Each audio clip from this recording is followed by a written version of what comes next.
2 forced fumbles that led to 14 points. Coach Drink said we need a turnover, so I just thought that'd be a good time to get them. What'd you think about playing in these conditions? First snow game ever. It was slick, but we got the job done. It was hard to bend the corner a little bit. The ice was a little slick, but I believe without the snow, I would have finished a couple of those plays on the quarterback, but it wasn't that bad. Johnny, you mentioned this was going to be an emotional one for you. You know, when you're coming out before the game starts and it's senior day, especially after the game. So, did you kind of feel those emotions? What were those like? Only thing I felt was the cold. To be honest with you, I didn't wear any sleeves today, but I thought I was going to cry. Didn't cry, so that was pretty good. But besides that, I was good.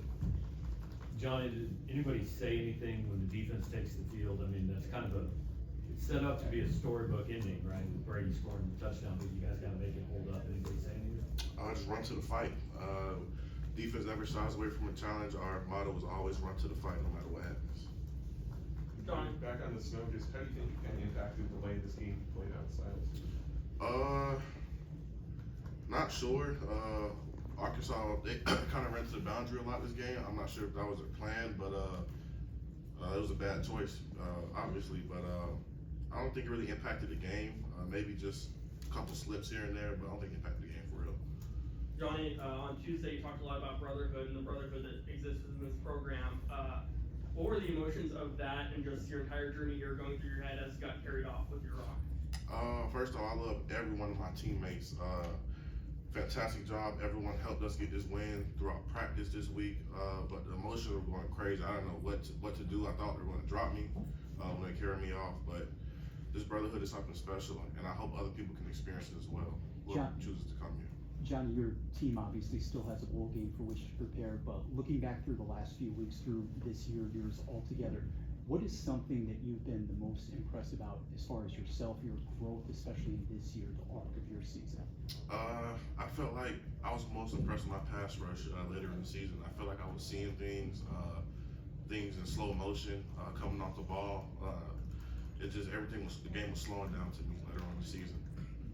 How does it feel to kind of elevate the core of this program?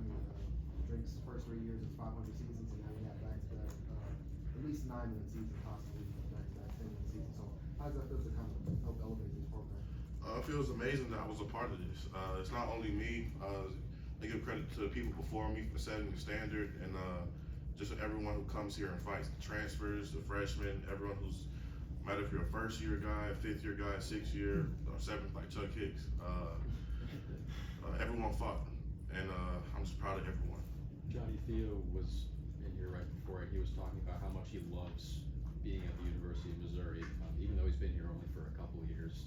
Can you talk about the sense of pride that guys feel from BOE to guys like you who have been here for at least a few years? It's a big sense of pride.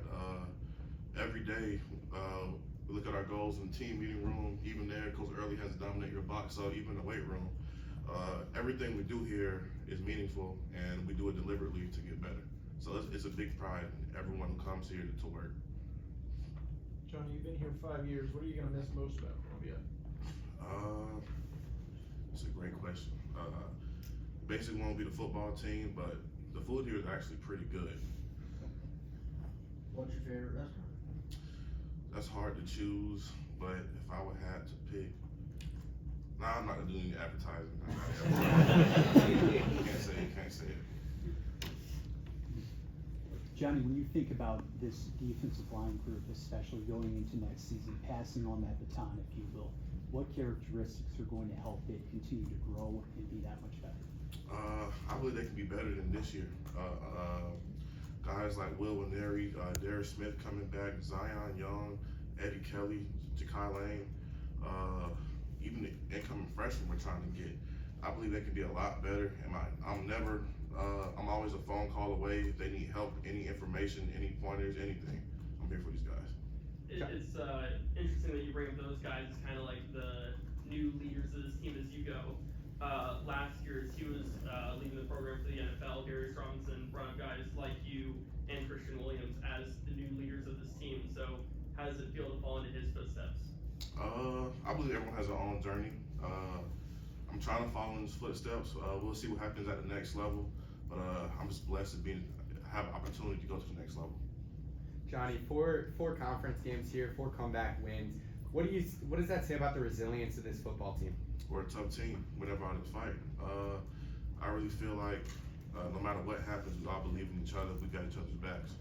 Ultimately, it comes down to complimentary football, and that's what we played today in all those games. Couple more, Johnny. Real quick, you mentioned that you have hopefully the chance to go on to the next level and play at the next level, but you also have one more college game left. How do you personally go about making that decision if you're going to play in that bowl game or if you're going to opt out? I love this team. I don't think opting out is an option for me. If you give me one more chance to play with my brothers, I'm gonna do it 100%. Anything else for Johnny? Appreciate you. Thank y'all. Thank you, Johnny.